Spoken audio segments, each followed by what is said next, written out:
What's up, guys, and thank you for tuning in to the second episode of the Certifiable podcast. Last time, we talked a bit about the origins of the podcast and of the company itself. As Jesse tries to throw a tuft of fur into Britt Hearn's that was dangerously close. Can't imagine why I'm having sinus issues, allergy problems. Like there's literally drinking beast every day. Yum. It's totally fine though, right? You're going to be fine. But I thought since we talked about the origins of Certifiable, we would need to talk about the origins of...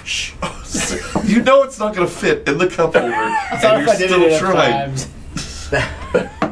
Maybe this... You want to do some ASMR for this thing? What are you doing? I'm sure it sounds real pleasant to the mics. Cook. I don't know why it's not working. Cook. But I thought we'd talk a little bit about the origins of the first game going into Kickstarter, because we talked last time about Endangered Orphans and how it kind of came about, but we haven't talked about our main source of income here at the studio, which is the flesh Kickstarter. Trade. Oh, yeah. I just think about to say Brent selling his body. We can't talk about that one, not here. So let's talk about why Kickstarter and what kind of some of the trial and errors and some of the successes that we've had with it. So starting with Endangered Orphans, why did you think Kickstarter was going to be the way to go with that? I didn't. I was actually full force pulling. I was anti-Kickstarter because I only had one Kickstarter experience, and it was not left as a great one. Right. And my attitude was off, I guess, because when we started going down the road of Kickstarter, I remember thinking, well, if I could do Kickstarter, why do I need this company? You know, that was just my thought process of it, you know, because then all of it's going to come to me, and not realizing everything that went into it, and all the time, you know, to create something. And I just didn't want to do Kickstarter, but it was just logical. We ended up reaching more people than we ever could have. It was just my first project. It was just that thing. There were so many cooks in the kitchen, and it was more of a job as opposed to Endangered Orphans was certifiables, and therefore Certifiable could make all the calls. So right. Well, I'm listening. Enlighten us. But then, so we ended up doing Orphans, and it was just that thing. It took a life of its own, and to the point that there's this fear to jump ahead. You know, we do these Kickstarter campaigns, but what was it? Because we did Orphans, then Who Goes There, then Stuff. When Stuff had come along, we'd already had You did the book. Yeah, the book. And it had a Kickstarter voice. You know, there was this thing, this song and dance people expected. Well, when Stuff came along, we didn't have a video guy. Anthony was buried under Orphans. Quite literally. I get the flesh trade. Anthony was neck deep in Orphans, and so we were just, I don't want to say we were understaffed, it wasn't true, we didn't have a game plan. It was just, which is funny, it is so funny because you look at any Kickstarter out there, and it's a Kickstarter, this Kickstarter campaign. Halfway through ours, we actually had people saying, what's up with this? It's a regular Kickstarter campaign. And there was this, and is a pressure the moment we launch. People have said it over and over again. It's the, time to get your popcorn out. You know, I come for the game, but I stay for the show. Right. And that is just a stupid amount of pressure. You know, because when we did Stuff, we were like, we don't have any gimmick. We don't have anything. And it wasn't until the Pantone Friday that we found this funny voice, and that kind of opened things up where we were starting to have a lot of fun, and you could all of a sudden just, the flavor of what Stuffed was went quickly, and it gave it, the backers are the voice. We just got to go into it. They'll come up with like the Frosted Brownies joke, or just place joke here that they've come up with, and we run with it. Hell, Sugar Ponies, you know, had the life it had because of the backers, and just it was. Those things are, I think, Pantsless Rick or Throat Punch Thursday, these are things that the backers had come up with that we run with. So like we're talking about our next campaign, you know, we've been talking about that a lot lately, and it's just that thing that we know it has to be entertaining. And the game is what the game is. On the game aside, campaigns alone it just makes you say, okay, what are we going to do entertaining? Because they're going to want this thing. Is it high video quality? Is it, where's the humor going to come in at? It's just a dumb amount of pressure for something that's so unnecessary. You go there, you buy the game, and you wait until they come out. But just you kind of expect people to say, this is slow. Where's the jokes at? Why isn't this funny? It's like, because it's a campaign. And that is a problem that I think it's a problem, and it's a good thing at the same time. Where Certifiable, we do put out good games. We put out games that people are interested in, whether it be for the art style, whether it be for the concept. But as you said, they do stay for the interactive element in the Cove and the Discord and the discussion areas. What kind of pressure, and you kind of hit on it briefly, but what kind of pressure was there when Orphans started to create this brand that we now have? Well, the pressure didn't exist until the next campaign because there was no pressure. There was zero expectations. We wanted to hit our goal and move on. But because we had for what it was, we had a stupid amount of comments in what they had started calling the Comment Cove. Right. It was not a Q&A session. It was people putting poetry down and what others. I mean, they had all kind of stuff. They were playing riddles and poems and jokes and just conversation. People started talking about how their day was, and somebody just a hangout. It was a hangout. It was a big community hangout. Like somebody had a baby and they were celebrating. It was just this bizarre thing. So technically, they took the pressure off of us because it just did what it did. It wasn't until the next campaign came around that we realized people started saying, "Oh, I can't wait for you. I can't wait to see what y'all do next." And we're thinking it's just going to be a game, right? And then when it came out, it was people wanting anti-stretch goals or wanting like the joke and the poems, and it's like, well, that's not really what we do, but it is now. So yeah, the pressure didn't happen until after the campaign, and people expected this to be the thing from here on out. Right, and I think a lot of that also, the expectation is lent by the video quality that we're able to produce here, by the artwork, by the concepts, because it's tough that it's hard to fathom people wanting a box of Mississippi Air, right? Or people wanting these one-off, exactly, rubber bands and things like that. But how do you think this crowd came to us? Obviously, the artwork probably drew them in first, and the artwork, especially for Endangered Orphans, had a specific style. It was dark, and I don't think there was. I'm sure plenty of dark things out there. This was cute and dark. The thing that made it is the fact that you're talking about parentless children, and then this looming dark feel that the game had. I think that's because people would make comments by, "Am I wrong for being so excited about this game?" And it just they created that voice, and again they did. They've said it on every one of our games. I love the art. That's why I'm here. Right. But now that I'm here, then now they're able to say they like the quality. Like, I like the art, and then the quality is, oh my God, it's top notch. And then you guys are funny, and it's so funny because the game is like the last thing they mention is, oh yeah, and the game is okay. Yeah, the game's all right. The game's all right. And you were saying with Stuffed, there wasn't much to Stuffed as far as extra things, extra goals that you could add to. Stuff was pretty much already done and made and sitting there. So Sugar Ponies comes about and all these things. What kind of kickback did you get internally and externally for things like Sugar Ponies? Well, I remember Stuffed was one of those. The skin on that was time consuming. That was a lot of artwork. Just to be put on these little cards for really no reason at all other than the extra mile.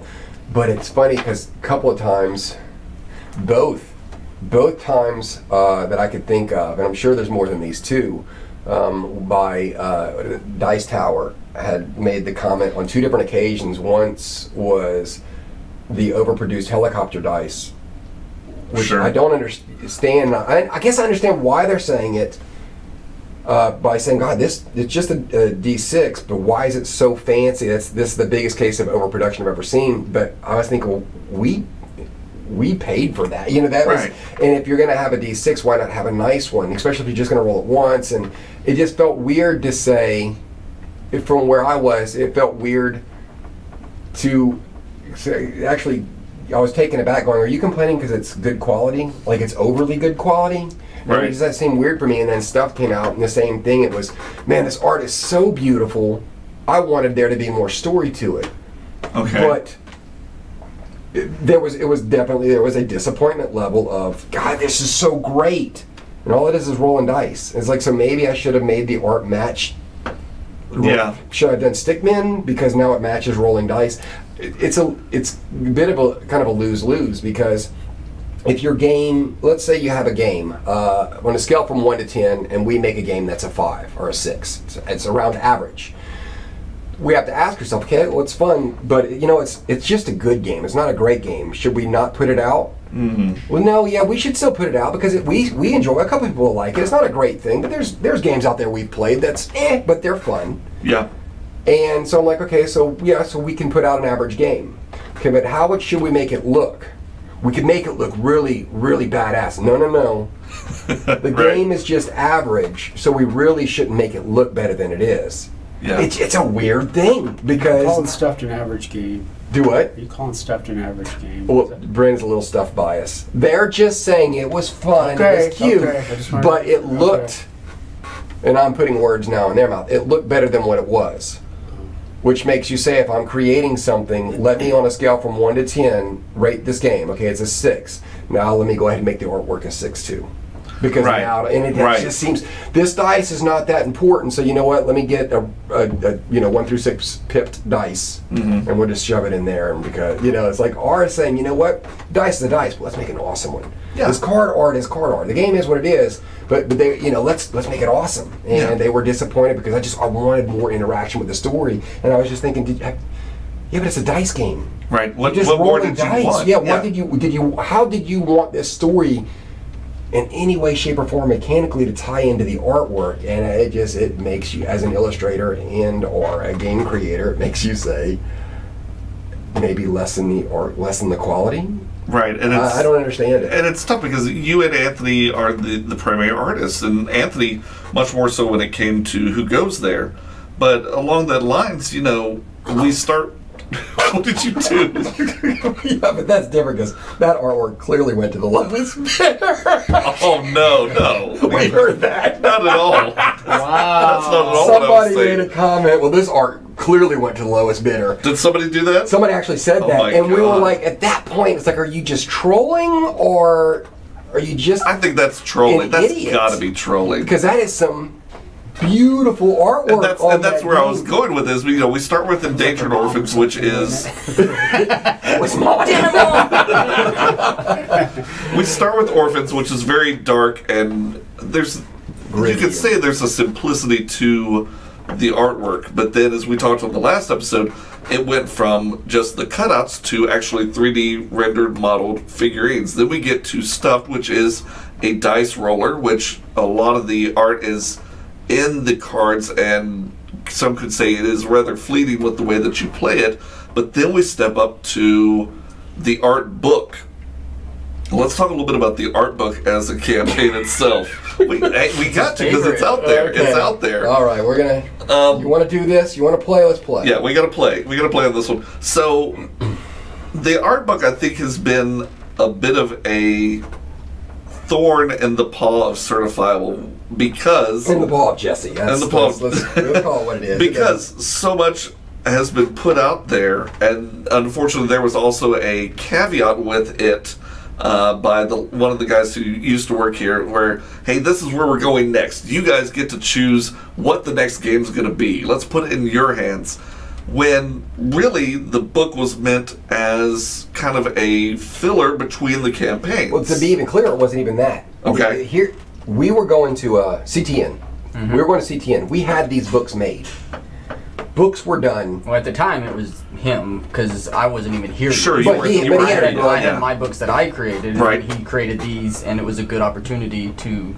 And that was the thing. Follow It's through. Anthony and I have been doing cons for 10 years, and this was just, we were going to go there. We were going to have a good time and rub elbows with the artists. And so these books were already created. Right. Well, here we are with Orphans, and we have the crowd just champing get more of these books. They want more of these, not books. They want more. And and it seemed like the smart move, because I think Rick had mentioned, the books are here. Because it's going to be seeing the light of day for the first time at CTN. Let's let these guys say, you know what, since y'all are so awesome, we're going to put this as an add-on. While we got everybody just hot and bothered, they're wanting this stuff, let's put this book as an add-on and sell it that way. And just to say, look, y'all get it first. Right. And you'll be, because nobody outside of CTN is going to get this, but we're going to go ahead and give y'all a chance. We're going to sell it. And then one of the guys that was here made the comment about, well, no, let's make it its own campaign. It could be a short campaign, it could be this and that, and I didn't necessarily agree to disagree. It could have been a good idea. I'm sure it was there. I don't doubt there was logic to saying that. But I do remember one saying, well, let's do it as its own campaign. I do remember Rick saying, no, let's do it now. We're here, and we have it. And very, very quickly on the turnaround, the book was released. But now we weren't even really dealing with the gaming or crowd anymore because it goes on a book page. And I'm not sure exactly, because again, I wasn't running the campaign. I just had done the book. And but the way it was tied in was it was a Kickstarter. What was it? Kicking the Kickstarter, something to that effect. Yeah. I think that's what it. This, to be very clear, had absolutely nothing to do with myself or Rick. Right. Like, this was introduced to us. Here's the idea, guys. This campaign, we're going to let them vote on what we do next. Now, keep in mind, the mechanics for wasn't even done. There's it was just nothing but the artwork. But it was we don't have that. We don't have. It doesn't matter. We're just going to get a feel for what they like. Okay, I guess I could back that. We stuck it out there, and there was, like, the Bottle Top Chick's a good example. There was a backstory written, I think, for that had nothing to do with the idea, nothing to do with me at all. And it was everybody was voting. Well, the problem is, a day, 2 days into that campaign, he bailed. Like, he just checked out.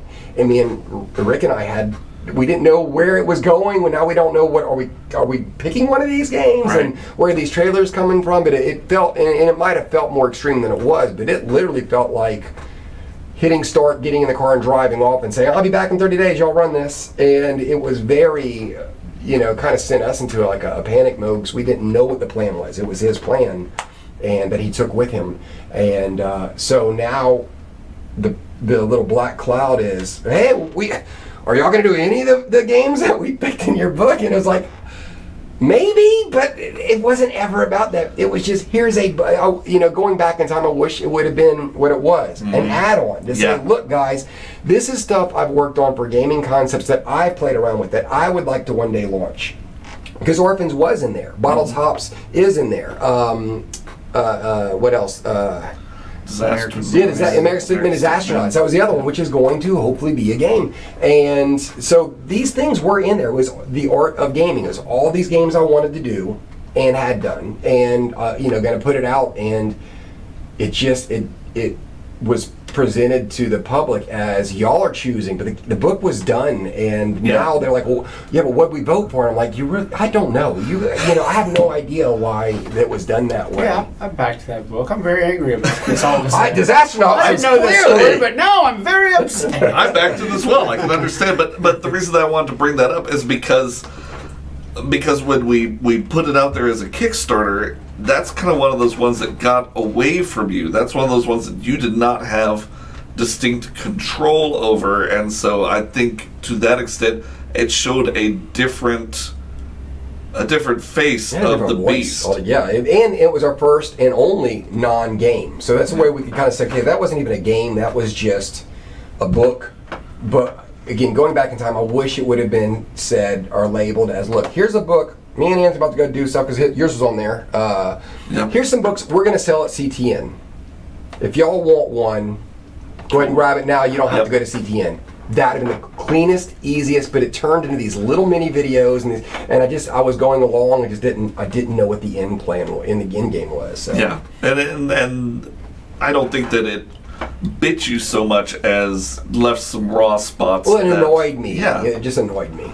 So then we get to who goes there? You've gotten the access to the book that inspires the movie, that John Carpenter's The Thing, and now Anthony is on full time, and it's Anthony Who Goes There is kind of your baby as far as the art concept, wasn't it?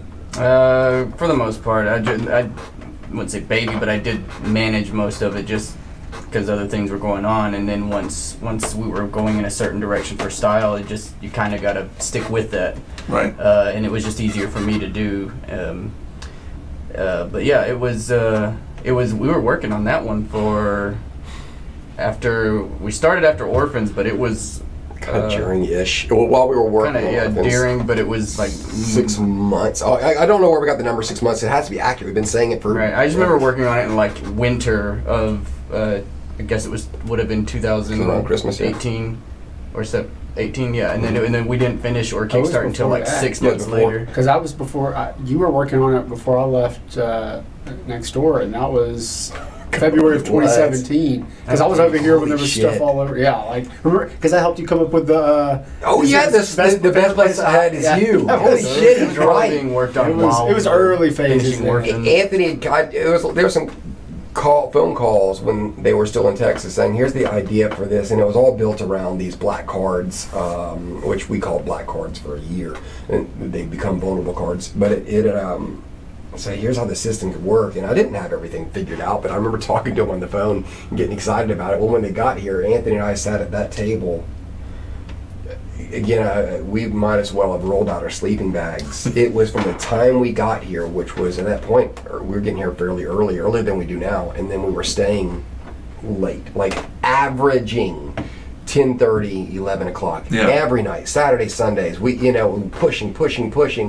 We had dry erase boards and chalkboards filled. We had paper, index cards, notebooks filled, with all these ideas, and just trying to narrow it down. And we did that for 6 months, and it got to the point that, like, we got to do something. Like, we can't just keep talking about it. And so we tried to say, okay, and like I said on one of the videos earlier, it's how do you know how, rope could be used for this and metal could be used for this. Okay, let's put them in a deck. Well, how many? I don't know. How many of each? How do you draw? When do you draw them? So we tried to come up with this lame foundation of a rule, and we sat there and we went to play it for the first night, and we called, I guess it was Ryan.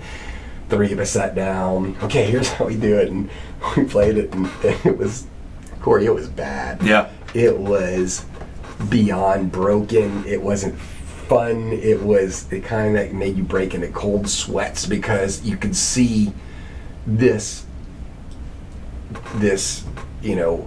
succubus of the clock that it just all of our time had been drained working on this, and then we couldn't even play it, and it was so broken that it wasn't like, the movement's not working right, let's fix it. It's like the movement, the drawing, the actions, the cards, the building, nothing was working. And we drove home, and I wanted to cry in the truck the entire drive home. And the next day, without skipping a beat, we sat back at the same table and said, let's start fixing it. And we did. And I guess it was maybe 6 months, because it was like a year of just mechanically, and then even during the Kickstarter, because it's so funny. Rick would sit down, he looks at the art and going, what's wrong with this? Why can't we just launch? And Anthony's like, hell no, that's crap art. That's just to give us something to demo. And it's like, but I think it's pretty. It's like, no, right. It's not. But that's also, Rick looking at it from the business angle, you and Anthony looking at it from the art angle, and knowing your capacity and your abilities, looking at it and going,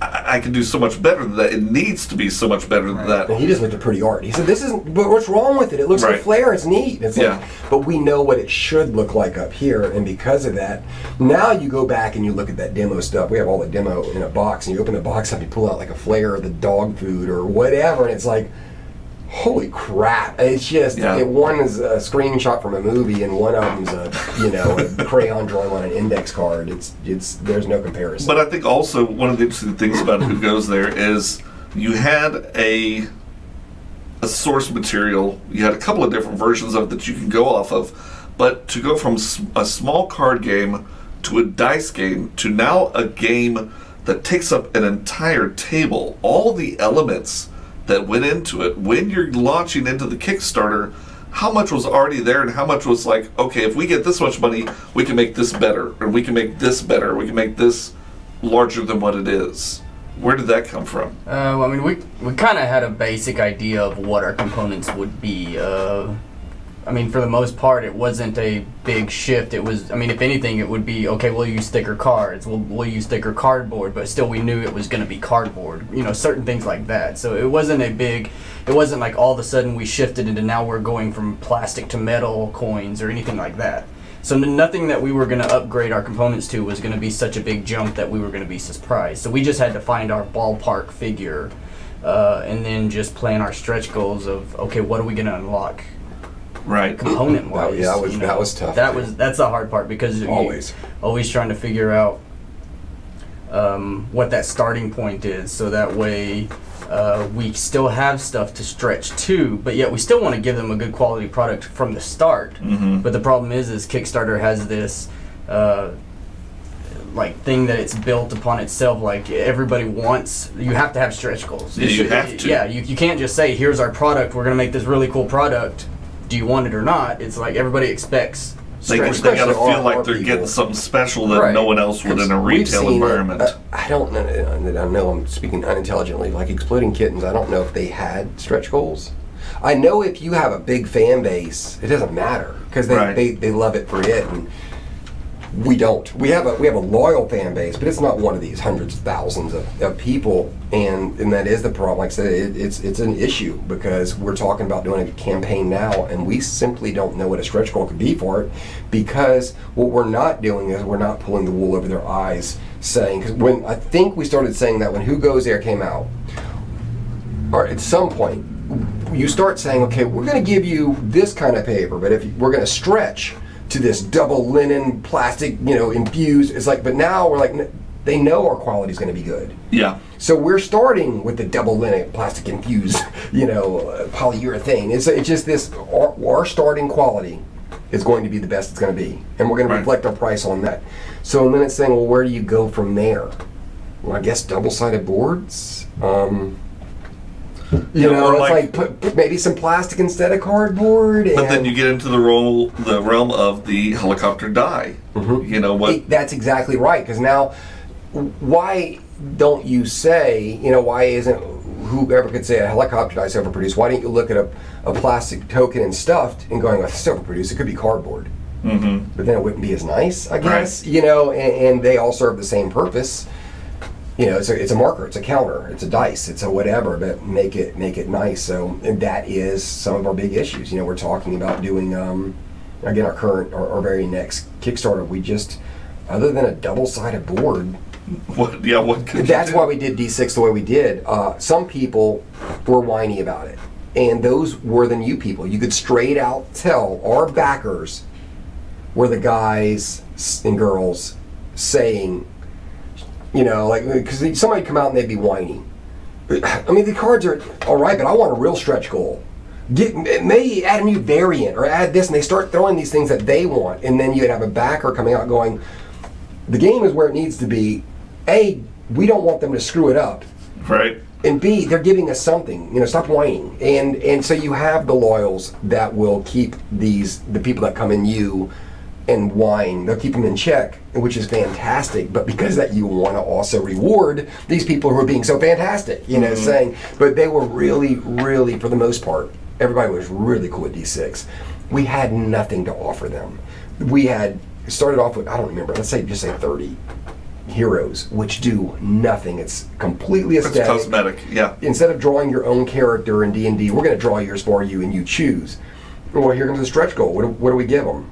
Well, for every 8,000, we'll give them a new hero. Is it going to cost us 8,000 for another hero? No, but we can't give it to you for every 1,000 because A, we were going up the ladder kind of quick, and frankly, I was tired of drawing characters, and it was that thing of, I want to give you something. So I tell you what, as long as these numbers are growing, I will not stop drawing heroes for you until we hit that point. Mm-hmm. And that's what we did. We ended up getting 60, and some of the backers were really appreciative, saying, no, that's awesome. You're not messing the game up. You're giving me one more thing to choose from. You're not going to break the bank doing it, and we appreciate it. And those, it makes you feel good. Yeah. But we can't, like I said, that was only because we had absolutely nothing else to give them at that point. But I think also, and now going into D6, now, Anthony, you're doing so much more 3D rendering and modeling with the pawns, with the terrain, things like that. How did you visualize that as where it's going to begin and where it could go through Kickstarter, if at all? Did anything change with the Kickstarter campaign from where it would have been originally? I don't think so. I think we had a good idea of where we wanted to go, except for the terrain of stuff being, mini versus standee. Because in Who Goes There, we actually started with standees and unlocked minis. In this one, we were just like, well, we're going to do minis anyway, so, we knew that was coming. Right.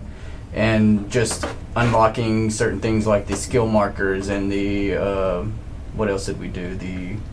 We had some other, potion bottles, stuff like that. So we all those little pieces like that. We already planned on it being 3D, so there wasn't really any big surprises in that vein. But and that's good to know. But I think that's also something interesting to look at is Kickstarter. Had this just been a straight to retail, I don't think a lot of these things would have been pushed as much as they were, like the potion bottles and things like that. But because it is Kickstarter, because we already know that the audience wants more and more, you start thinking about. Yeah, I think our approach with that is it's retail versus not even Kickstarter. It's retail versus direct sales, because retail we only get a very, very small percentage. So the problem is that the game itself with all those components costs so much to make. Right. So the problem is when you take that into retail, to make any kind of profit or even break even, we have to charge way more. That'll be $350. You're right. You're like, it becomes unreasonable to go to retail. But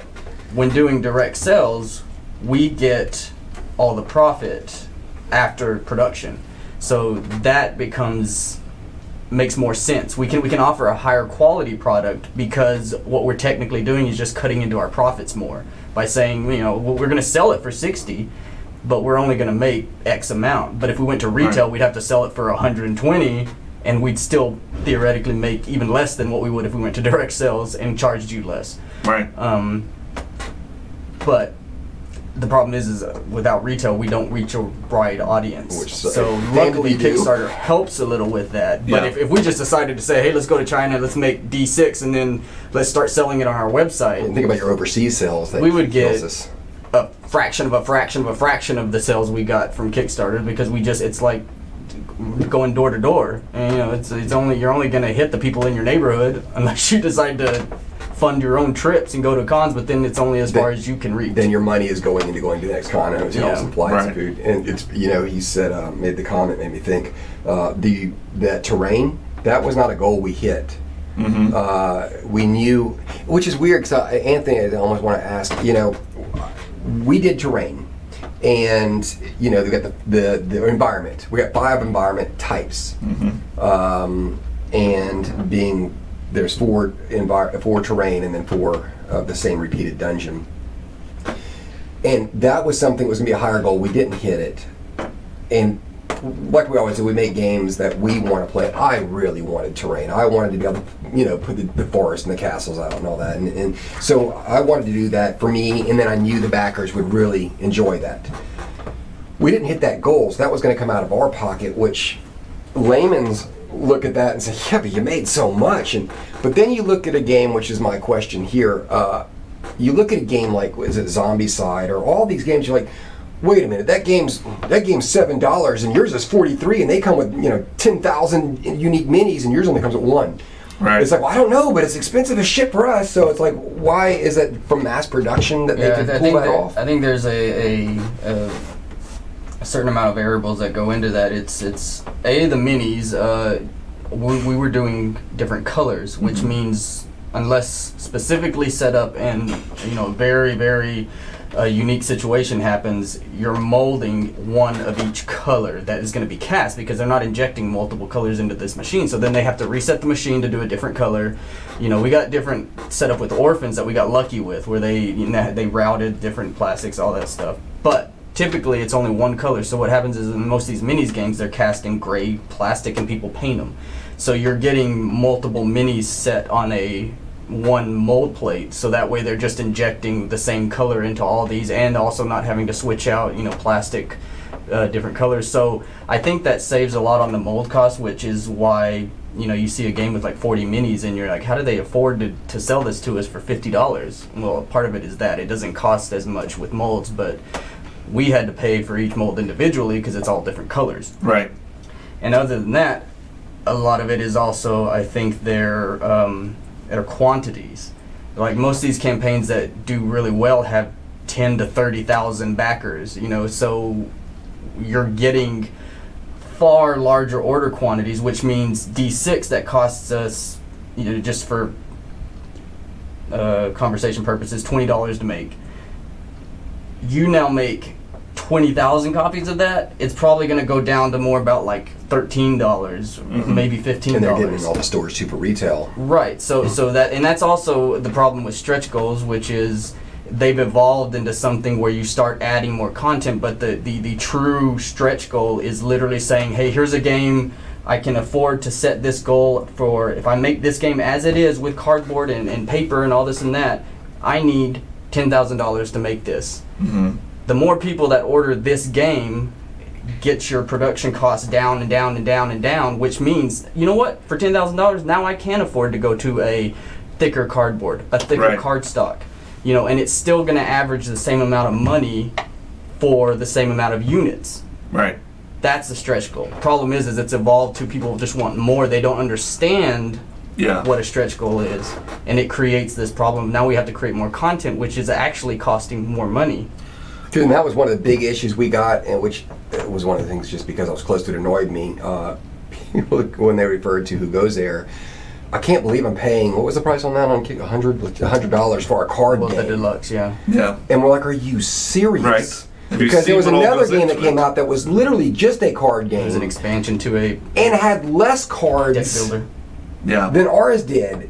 And for their price, I'm like, are you kidding me? Because this had more plastic than, you know, you would even realize, not to mention the cardboard pieces, but it's just that thing. It's like, you know, that damned if you do, damned if you don't. It's just the eye of the beholder, because some people looked at that and was like, what's wrong with y'all? This is awesome. And other people said it's way too expensive for a card game. Right. But do you also look at, like, Who Goes There, where your inserts that you created, there's a place for everything, whereas with some of these larger games, you just got a box and maybe a couple of Ziploc bags, and you're lucky if you do it.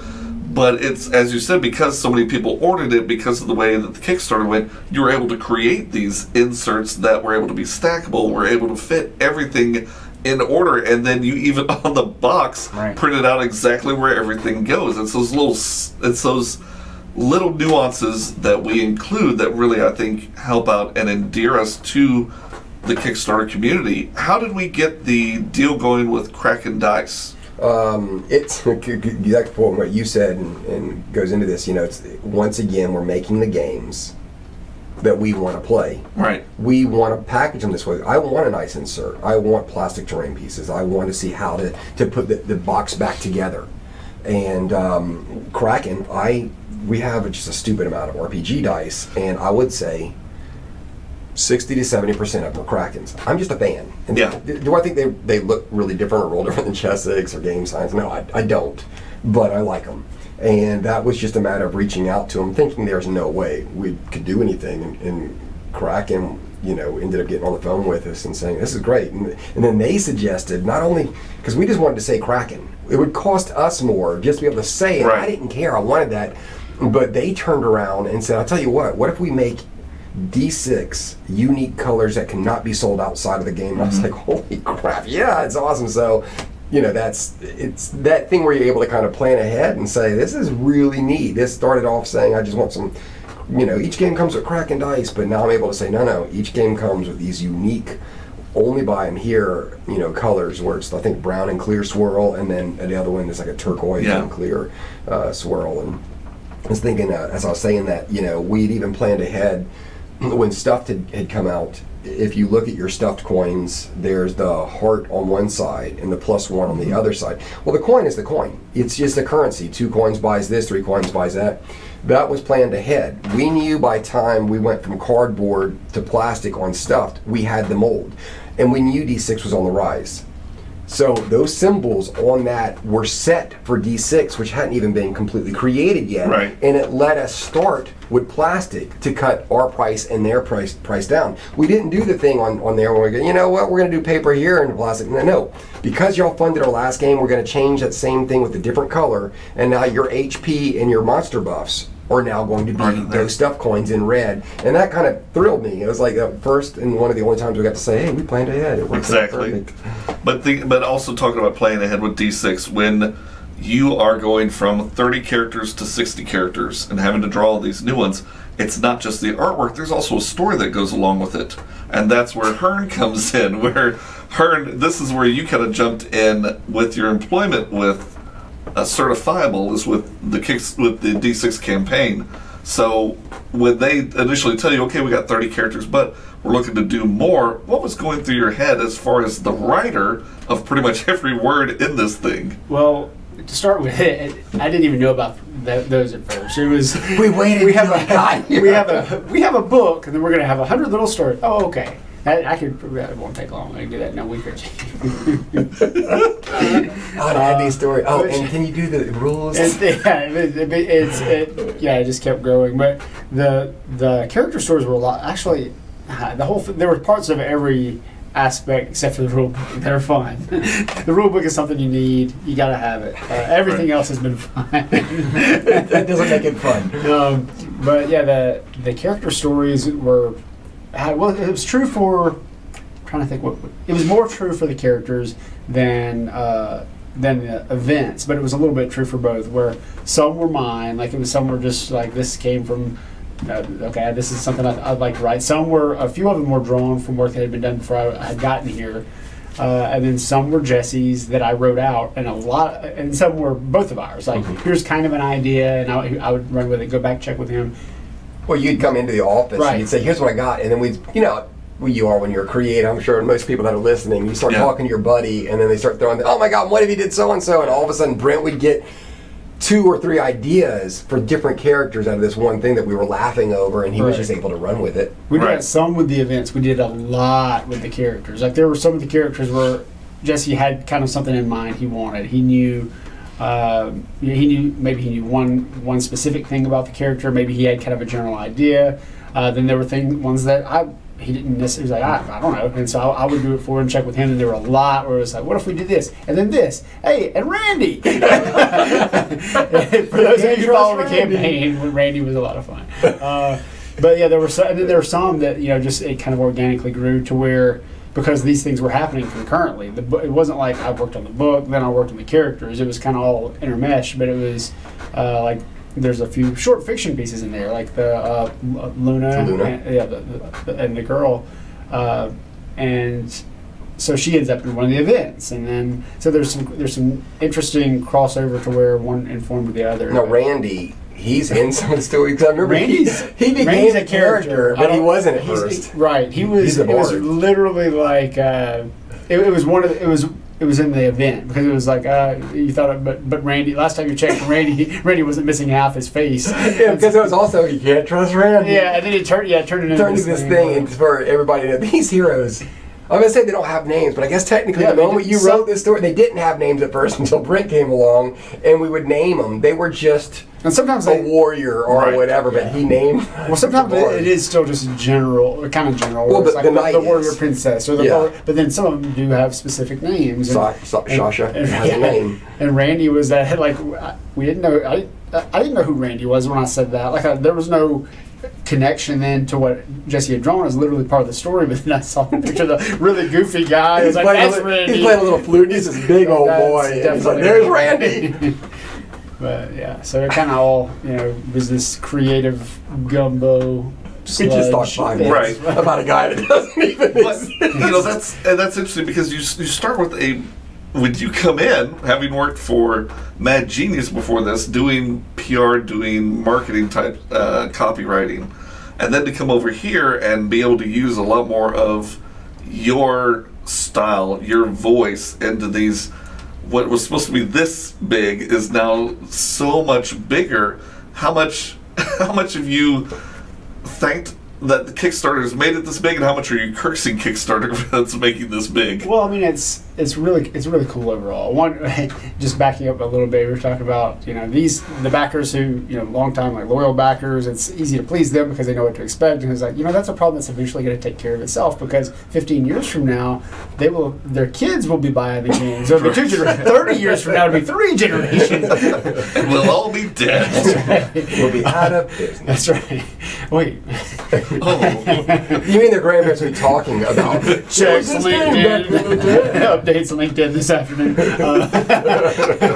But yeah, it's definitely a bigger thing than I thought it was going to be when I came on. Just because it's grown so much and part of it is just because I didn't have a complete appreciation yet for the scope of the game we were working on. Not that I did. I mean, it was a big project, obviously, but it is like it's not even just one of those things where it's like, oh man, I didn't know what I was stepping into. It's not always. That's the thing. Even for what as far as the storytelling aspect, I mean, each of the other games had their own challenges and had beasts to deal with in their own way. But like from a storytelling aspect, not all our games are going to be like this, and they haven't been like this in the past. So it's a unique challenge, but it is also a thing of like there are those days when it's like, somebody's going to throw their back out when they pick up this box, and somewhere I'll be laughing. And that is because they have gone from these small boxes. It's the new.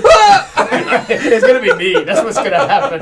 The cruel irony is like, it's going to be Rick with his bad back, and he's so excited about D6. We're just going to come in one day. He's going to be laying on the floor.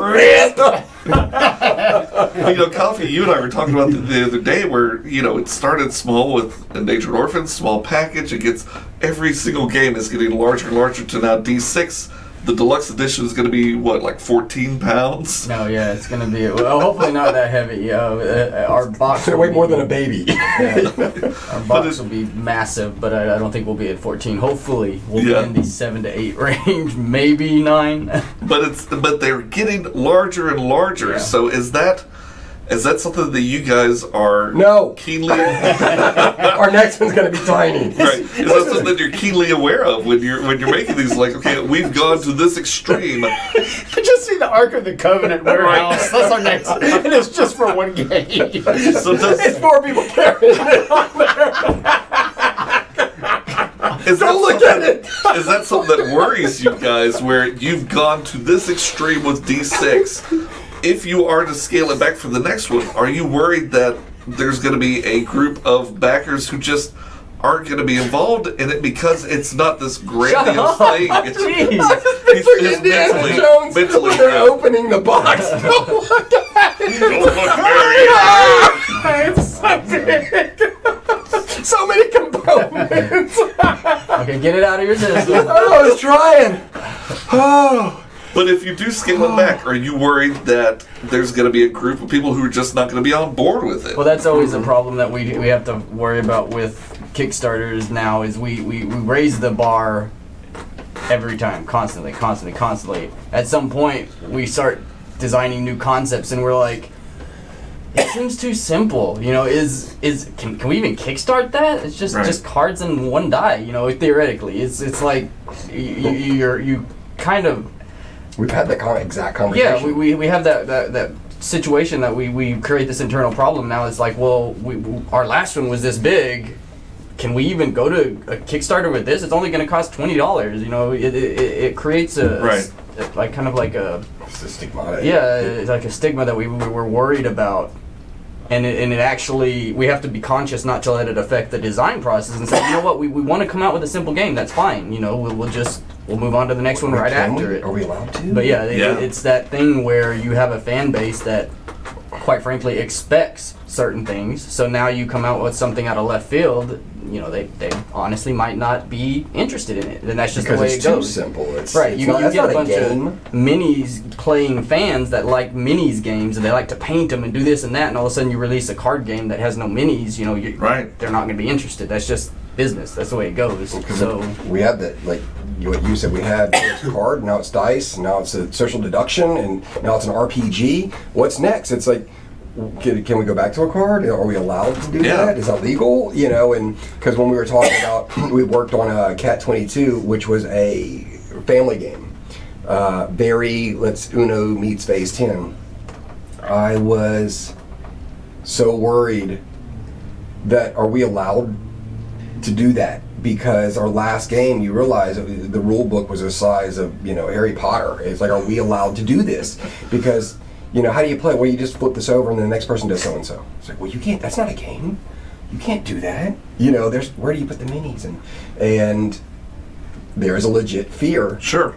We're talking in the midst of, we want to release, we played poker a week ago or so. And all of us actually were there. And it made us say, Brent, I'd love a deck of certifiable cards. I bet people would too. I was like, I don't know. It's like, are we allowed to kickstart that? Right. and what we're doing is we're kickstarting it not to see if we could make it, but we're using this retail saying, look, we're doing this for us. How many of y'all want one too? But it's this, like, well, how do we run the campaign for that? What if it's not funny? It's just a deck of cards. It's stupid scary. Yeah, and I think that's one of the scary things about Kickstarter is Certifiable. We have a brand. We know with our art, with our humor, we kind of know where we're going with this. But are we more than just that in the Kickstarter realm? If we do these small projects, will the people still come along with us based on what got them to the dance in the first place, be it the art, be it the mechanics? So, I mean, that's something that you kind of have to think about. And it's interesting because we are a company that is based with Kickstarter. So, without Kickstarter, what are some of the avenues that we're looking into? I don't know that we are. I like those kiosks at the mall where people just yell at Good. Yep, exactly. Puzzles. We're turning into a puzzle company. We're going to be like, get your puzzles. But yeah, that is the, we have playing cards, we have people puzzles with the flying now. Airplanes going, we're putting them together. Puzzles, oh, this is fun. Oh. So do you think there will be an aspect where we'll start branching out into puzzles, card games, cards, things like that? We have, we did a little, I think you shot a video, I think we posted it, 4 puzzles. Mm-hmm. There's a plushie people don't know about. Right. There is the next campaign, which people are guessing about. There is the 2.0 that's coming out soon. Mm-hmm. There is the revamp of the next campaign coming out soon. There is the puzzles. And enamel pins. We've talked to the point that I think it's just a matter of us doing it. Right. And then finally, playing cards. If we do that, T-shirts is the one we're really wanting. Yeah. But all these will not be Kickstarter. I don't think so. T-shirts definitely not. Enamel pins, I think those will be an add-on during a Kickstarter. Sure. In fact, I think that's how most of it is. I think most of just add-ons. Other than like the games, I think most of it's add-ons that will say, "Hey, here's the campaign. You're here for this." And we're mainly talking to the fans. Y'all have been asking for this. Mm-hmm. We're going to release this now, and whether it be like a Dogmud shirt or like a whatever pin, right? Like a chibi, D6 chibi pin, something that I think a lot of them really want. And the question is, like to the puzzles, if it's a related game, it makes sense. Like hell, the D6 puzzles, there's 2 of them. Would have been great to put during the campaign. I think we did, but it was well after the fact during updates. But that's like the type of thing we take to shows, and that's the type of thing that's on the website, the store and stuff. So there is that. I don't think it's a Kickstarter thing. Yeah, exactly. So, but all that is because of the fans wanting it, because we think a couple of things are cool, but they oftentimes will bring something to the table that we had no even interest in. Well, they are the ones that brought up the puzzle during Orphans, the enamel pins during Stuffed, and it carried over to D6. What about the coins? Oh, yeah, that was coins. I forgot all about the coins. Yeah. That was not me. I ate crow on that one. I had zero intention. I thought it was dumb. I just didn't see the point. And Anthony was like, people will buy these. And I just didn't get it, but people loved them. And now that I have them, like, they are kind of cool. They're kind of cool to have this. I mean, it's one of those things like at a con, it's like you don't need an enamel pin, but sure. I definitely will enjoy going and finding a really cool enamel pin. And I'm like, I'll buy this, stick it on my backpack. Same with the coins. Is like, at least the way I would like to design them is they're dimensional. They're not just you're not going to somebody's table at a con and just buying a quarter. You know, no, and absolutely, there's so much depth with to them. Yeah. So the idea is you're not just buying a coin. You're buying, in theory, a collectible, a sculpture, a something. So it comes from like my interest of liking to. It's like I'd like to see that at a table. I'd buy that. You know, it's like versus going to a table that just has a bunch of prints and nothing that's of any kind of dimension or depth. It's just a different thing that would usually attract my eye at a store. So something a little more tangible. Yeah. I like those types of things, like an enamel pin, even though it's for the fleeting moment that you pin it to your backpack. Right. I like those tangible things, and not necessarily, a print is always awesome, but being able to sit there and hold this coin and flip it and touch it and feel it, I enjoy that. Yeah. That's where that came from, was just like all the stuff we do is just things that we would like. That's where the pin made sense, because I'm like, I'll buy that, it looks cute, I pin it on my backpack, and now people see it. Now everywhere I go, it characterizes things I like. It's no different than having a cool picture on your shirt. Yeah. It's the exact same thing. You buy shirts because of the design, and the coin, I was like, what? You don't walk and you can't pin it. It goes in your box, but like he had his. I'll use mine. I mean, which is why another reason why I love the fact that we're thinking about doing playing cards. As a poker player, it works perfectly, because last time I was at the casino playing poker, the dealer wanted to buy my. Which one did I have there? I had my Who Goes There coin. I've got the stuffed one too. I haven't taken it yet. But like poker players love stuff like that, and it's the fact that he was approached. Yeah, that's pretty fun. I'm so glad we did that. Now, what do you use the coin for when you're doing poker? It's a card protector. Like if you, okay, for those super quick explanation. If your cards are not protected in some way when you're playing at the casino, and another card touches yours, your hand is mucked. It's thrown. It's considered dead hand. You could have $100,000 on something. You could have the winning hand. If somebody's card accidentally touches yours and it's not protected, it's dead.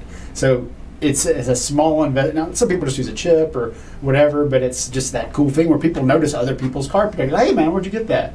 For a while, the freaking fidget spinners were everywhere. Oh wow, I bet. But yeah, like people notice that stuff, and we just need to. And that one's cool because it looks like the poker chip. Like it looks like poker chip 2.0, which actually we have talked about. Designing, if we do this set of playing cards, it's we'll go into it more later, but it's a team up set where it's certifiable and another outside illustrator, and beautiful cards. We're talking about releasing that, but then it got brought up about, well, God, let's do a poker set. What if we design a coin that comes with any poker set, not this one set, but if we do it as astronauts, or we do whatever certifiable set of cards, this same coin is always released with it.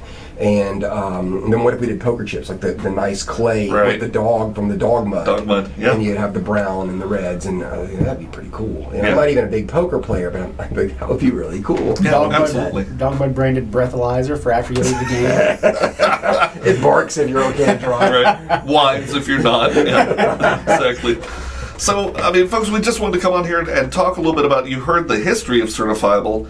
Now you've heard a little bit more about how we kind of got into Kickstarter. We're going to be doing a lot of things with this podcast where we're going to have you, we definitely want you guys to send in questions that you maybe want to hear answered. We're going to be talking to other artists of other board games, but board game producers. There's a lot of things that we can do, but we definitely need your help in giving us some ideas. So definitely put it down in the comments of this podcast. You're going to find on every one of your podcast providers, Apple, Google, Spotify, Play, all kinds of things. So tune back in. We're going to try and do these about once a month. We thank you guys for tuning in, and it's a little insider look at what we do here at Certifiable. So until next time, we'll catch you guys later. Peace.